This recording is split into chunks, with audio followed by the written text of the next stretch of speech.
El canal del Congreso presenta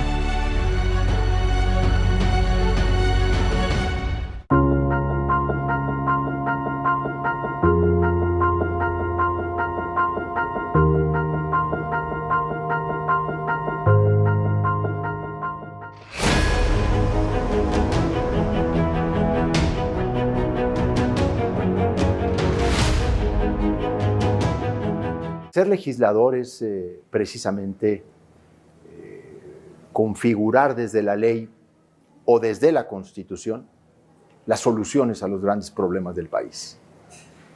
Y creo que tan o más importante a veces que los cargos ejecutivos, desde el legislativo se producen bienes jurídicos, social y políticamente hablando, muy amplios.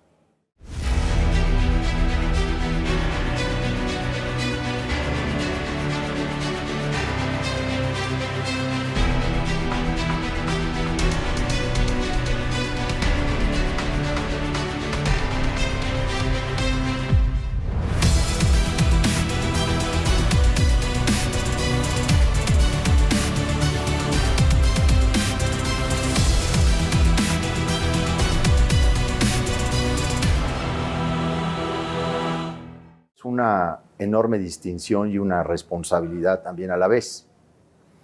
En la historia de México son muy pocas las personas, comparativamente entre la población general, que llegan a tener la responsabilidad de ser legislador.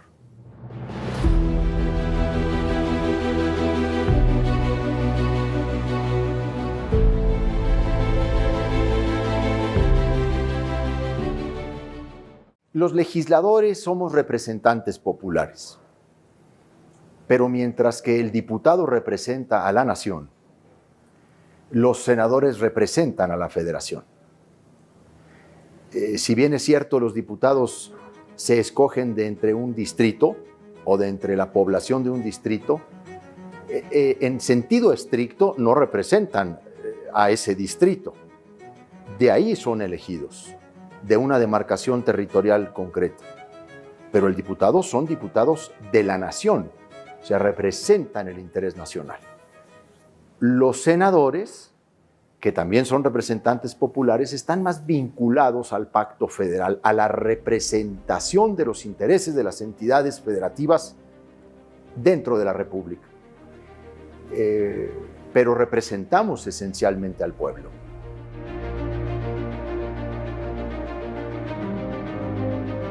El Congreso es el mayor espacio de la representación nacional en términos no solamente regionales, territoriales, culturales, demográficos del país, sino efectivamente allí se congrega la pluralidad de la nación. Entendida la pluralidad como las perspectivas políticas distintas, las ideologías diferentes, las posiciones programáticas diversas, religiosas, y en ese sentido, es un espacio llamado siempre a debatir, a discutir, pero a acordar en pluralidad. Y ese es el gran reto y diría yo la gran responsabilidad que tiene un Congreso.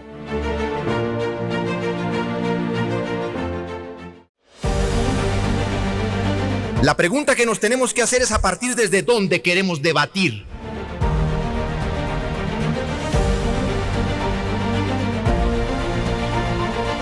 Medios plurales, reflejo de la sociedad que vivimos y no voceros oficiosos de un discurso unidimensional.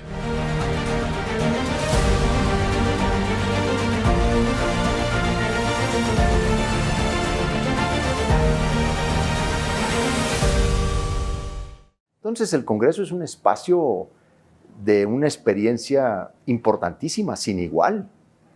Quien vive la pluralidad y quien realmente está dispuesto a coexistir, convivir con ella, en realidad lo que está haciendo es honrar el mayor fruto de la democracia, que es esa pluralidad de opiniones.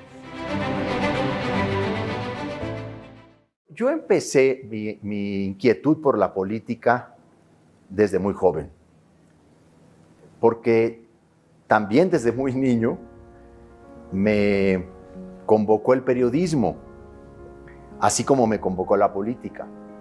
Y de hecho del periodismo transité a la política, ¿no? Sin que nunca haya dejado de ejercer mi formación y mi vocación periodística, porque pues antes lo hice como reportero, como jefe de información, como coordinador editorial. Bueno, llegué a ser subdirector editorial de uno de los periódicos en Ciudad Juárez. Conduje programas de televisión, de muy niño, de muy chico, como a los 11, 12 años. De hecho, me gané un premio internacional de periodismo infantil que me fue entregado en la Casa Blanca por el vicepresidente Walter Mondale, cuando el presidente Carter era el presidente de los Estados Unidos. Esto fue dentro del 79, que fue el Año Internacional del Niño, y entonces hubo muchos concursos y muchas convocatorias, y hubo una particularmente importante sobre niños periodistas en el mundo. Y bueno, a mí me tocó ganar el primer premio internacional de periodismo infantil, y me entregaron ese premio. Y bueno, me incorporé a las filas del PAN muy joven.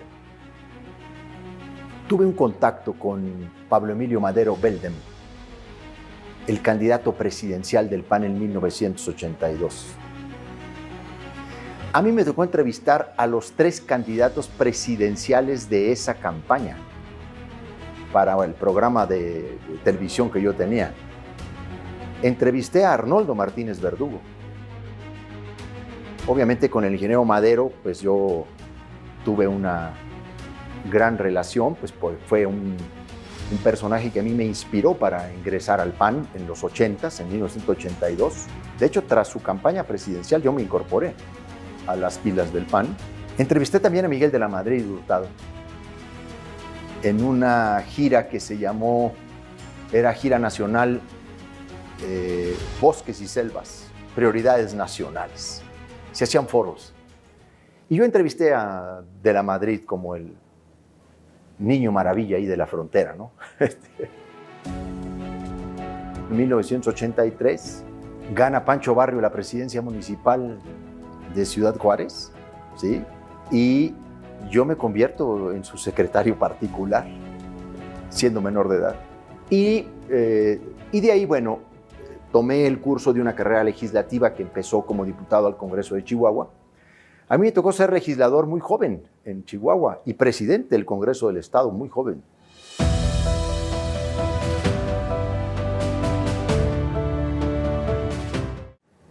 Yo llegué a diputado local en 1992 y me tocó presidir el Congreso en varias ocasiones, la comisión permanente que existía y comisiones relevantes.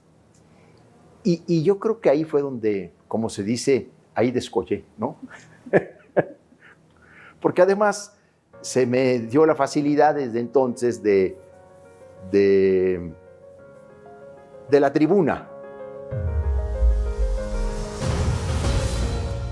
Si aquí hubiera voluntad de enmendar, regresarían esta paralela a las comisiones y entraríamos en una verdadera discusión de corregirla, ya no ni siquiera de mejorarla o de aumentarle, de corregirla. Pero esa no es la voluntad de hacerlo. Después del Congreso de Chihuahua, después de 1995,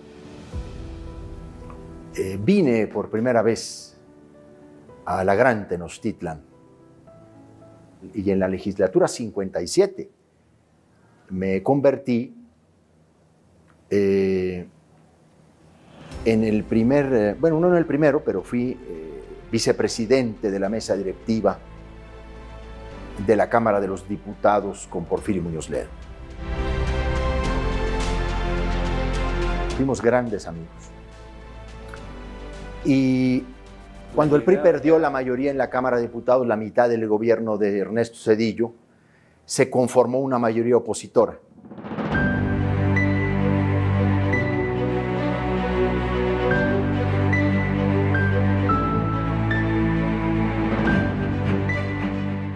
Esa mayoría fue el fruto de lo que se llamó el Pacto de Esopo. ¿Por qué de Esopo? Porque en la calle de Esopo, en Polanco, no podía ser en otro lugar, vivía Santiago Krill, y ahí se hicieron muchas de las negociaciones y de las pláticas para conformar la mayoría opositora. El PRI estaba embistiendo y embatiendo de distintas formas, algunas muy cuestionables, si no es que corruptoras, para que eso no fuera posible. Pero hubo mayoría opositora, y ese fue el Pacto de Esopo. En Esopo se determinó que yo debía ser el presidente de la Comisión de Radio, Televisión y Cinematografía de la Cámara de los Diputados, y que debíamos hacer un impulso otra vez del famoso derecho a la información. Pero que antes yo podía ser integrante de la mesa directiva con Muñoz Ledo, representando ahí al PAN. Fue una gran experiencia. Ahí incorporamos por primera vez la creación del canal de televisión del Congreso, una iniciativa que a mí me tocó presentar porque me tocó ser parte del impulso para que existiera este canal, formalmente hablando, ¿no? Que esa es otra historia que podríamos contar, cómo convencí al presidente Zedillo de que el canal debía tener una señal, que se le debía reconocer una señal de transmisión en televisión. La constitución de la Comisión Bicameral es un avance en la evolución de la política de comunicación social del Poder Legislativo y concretamente de esta Cámara de Diputados, que quiere garantizar un derecho fundamental de los ciudadanos a estar informados de los asuntos públicos y de las decisiones que en su nombre toman los órganos del Estado. Luego fui senador de la República por primera vez en el año 2000. Y luego tuve un intervalo en el 2006 al 2009.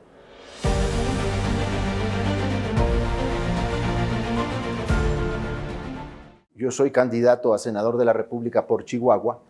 Llego de mayoría al Senado en el año 2000 cuando el triunfo del presidente Fox.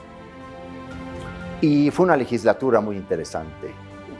Una legislatura llena de cosas muy pioneras en sentido legislativamente hablando, en términos de derecho a la información, transparencia, telecomunicaciones, radiodifusión, competencia económica, servicio civil de carrera, muchas cosas muy importantes. Una legislatura plagada de iniciativas señeras o pioneras, o que concluyeron esfuerzos de muchos años y de muchas décadas de exigencia social, ¿no? Ahí se da también la ley Televisa, un episodio de los momentos que legislativa y parlamentariamente lo marcan a uno, lo tocan a uno, ¿no? Como dijera Borges, de los momentos de los que únicamente se lleva uno de este mundo, ¿no? Los momentos vividos con arrojo, con decisión, porque enfrentamos el poder de la televisión, que entonces calaba, ¿no? Bueno, si todavía hoy tiene su capacidad de seducción, de influencia, entonces era el poder mediático, ¿no? Lo advertí en el debate del 30 de marzo. Bueno, nos agarró la madrugada del 31 a las 2:30 de la mañana, cuando no quisieron venir a discutir aquí la nuez del plan de negocios de Televisa.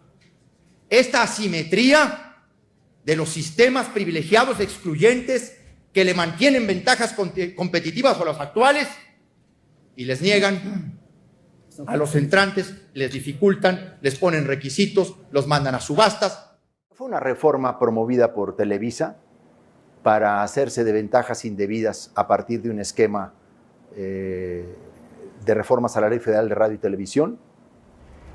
Configuró una gran oposición en el Congreso y creó por primera vez un frente plural entre senadores del PRI, PAN y PRD, que llevamos mediante acción de inconstitucionalidad a la Suprema Corte de Justicia de la Nación impugnaciones a ese acuerdo, a esa ley aprobada en ambas cámaras del Congreso. Presentamos en una acción de inconstitucionalidad 21 conceptos de invalidez. Argumentábamos que esos 21 conceptos de invalidez violentaban 27 artículos de la Constitución. La Corte nos dio la razón en 15 de esos 21 conceptos de invalidez, pero dijo que violaban 54 artículos de la Constitución. Una gran batalla jurídica, política y constitucional.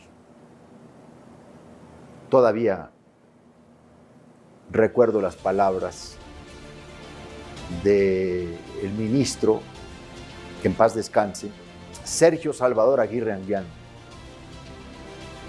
cuando abre las discusiones en el Pleno de la Corte para debatir su ponencia, porque él fue el ponente de la acción de inconstitucionalidad, y dice: se han dicho de nosotros muchas cosas antes de conocer nuestras posiciones, pero ahora sabrán de qué estamos hechos. Cuando los ministros de la Corte eran ministros de ese calibre, ¿no? Luego regresé a la Cámara de los Diputados en el 2009. Condiciones también muy complicadas, porque se me vinieron todos encima, en Chihuahua, interna y externamente. De hecho, en aquel tiempo el entonces presidente del partido me explicó que que tuvieron que hacer todo lo que hicieron porque Televisa les había advertido, junto con Azteca, que si yo regresaba al Congreso era una declaración de guerra del PAN a las televisoras. Y no sabe todo lo que me hicieron, pero aún así logré llegar. Y fui diputado del 2009 al 2012.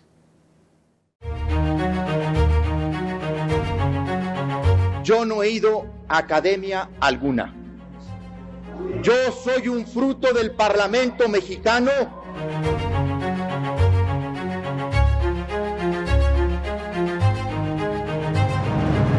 No da para esto, no da para tomar estas diferencias personales, ningún debate parlamentario.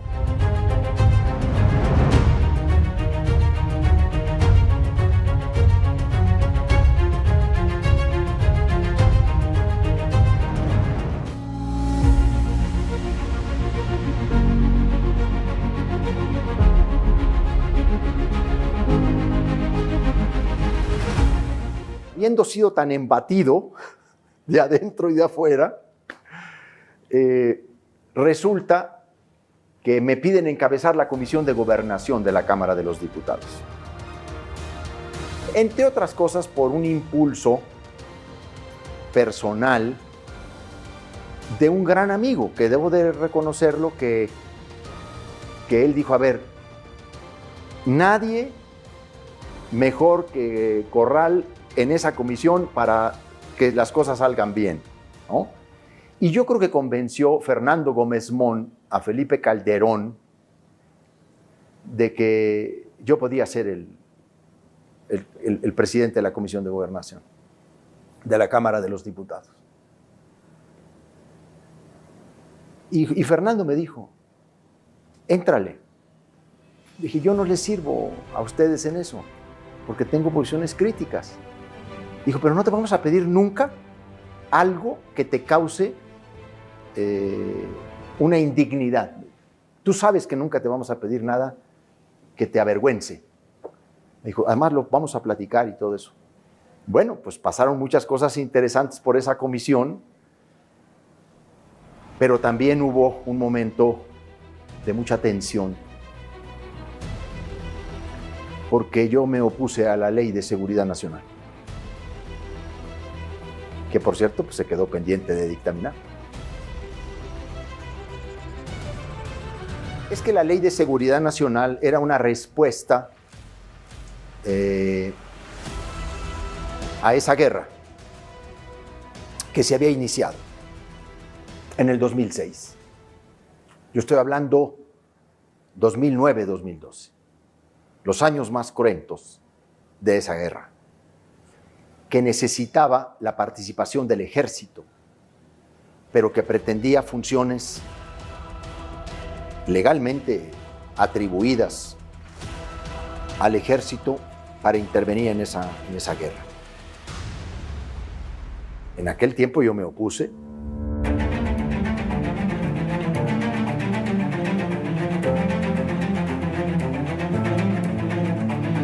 Regresé al Senado en el 2012,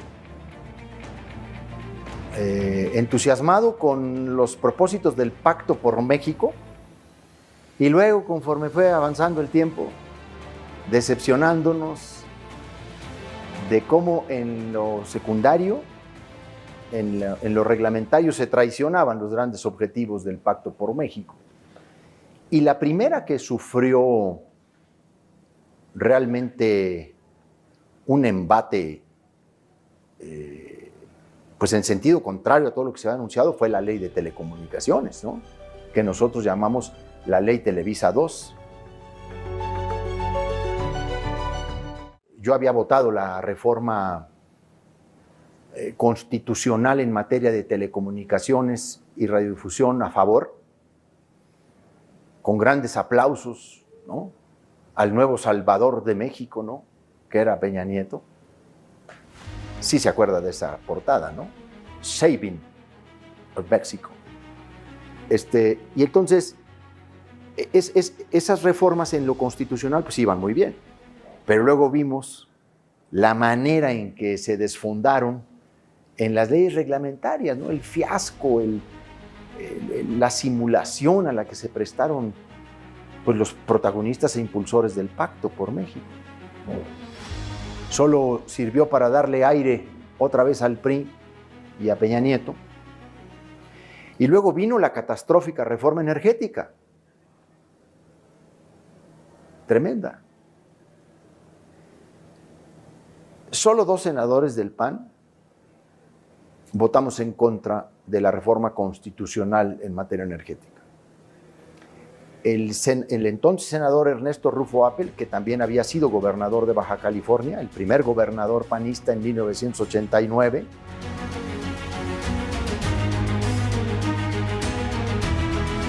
y él votó en contra, junto conmigo, o yo junto con él, esa reforma, pero luego ya en lo particular, ya no votó en contra, votó a favor. Ya, bueno, ahí sí ya lo perdí, dije, bueno, aquí ¿qué pasó? Y yo voté toda la reforma energética en contra, en lo constitucional y en lo particular.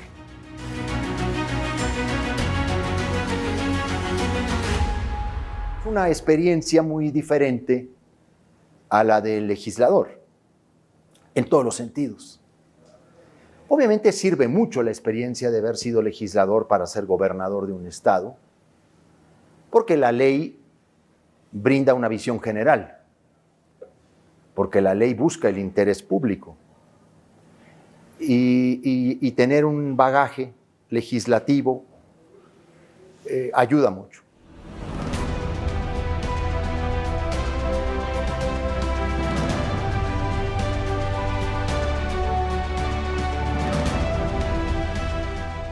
Yo le podría hablar muchas cosas de mi gobierno, pero también quiero decirle que me tocó una época complicada. Es que a mí me tocó ser gobernador cuando ya ser gobernador no era un privilegio, era una verdadera friega, ¿no? Por decirlo de amable, ¿no? sin recursos, muy limitados frente a necesidades urgentes.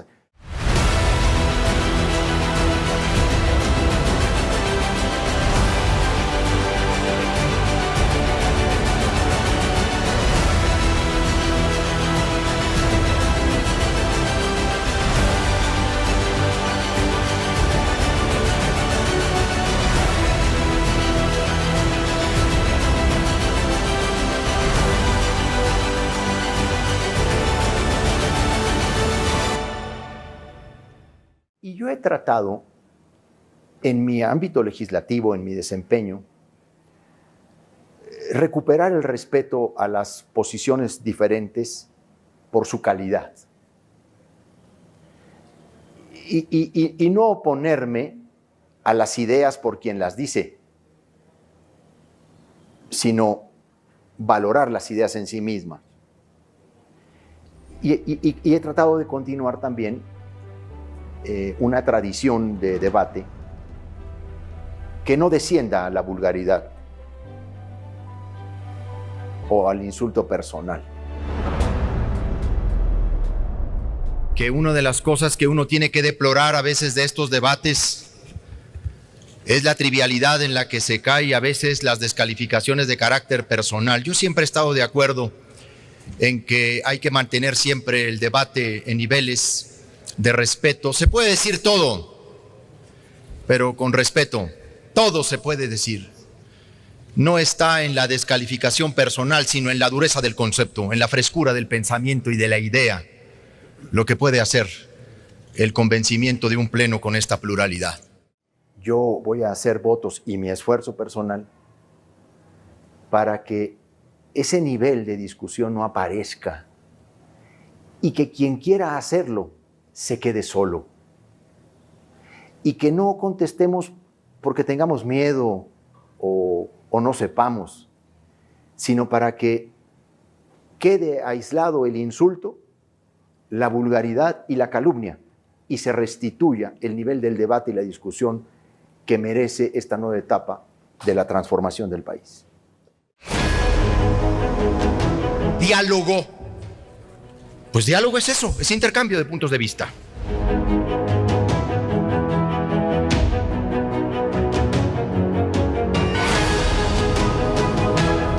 La palabra que está como instrumento de trabajo y la palabra que está como garantía del acuerdo que se cumple.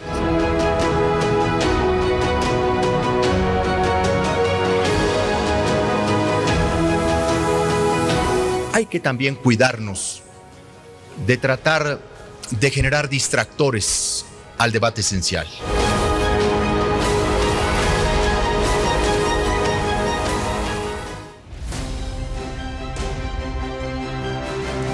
Yo me siento muy satisfecho y muy orgulloso de mi carrera política. Me siento muy satisfecho y orgulloso de mi carrera parlamentaria y legislativa. Yo creo que no hay nada más satisfactorio para una persona o para un legislador o para un parlamentario que reconocer el puño de su letra y de su pensamiento en algunos artículos de la Constitución y decir, miren, ese artículo yo lo redacté.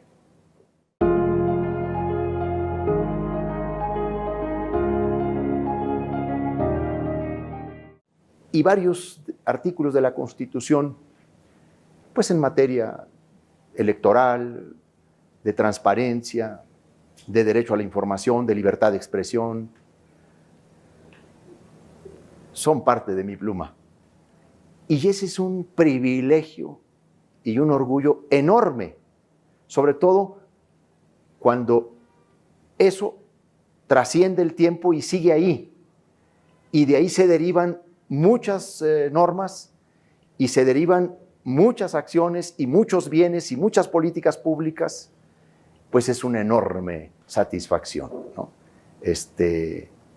Así que yo me siento muy, muy orgulloso de ver En muchas leyes, por supuesto, el trazo de mi pluma o de mis ideas, pero verlas en la Constitución es otra cosa.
El canal del Congreso presentó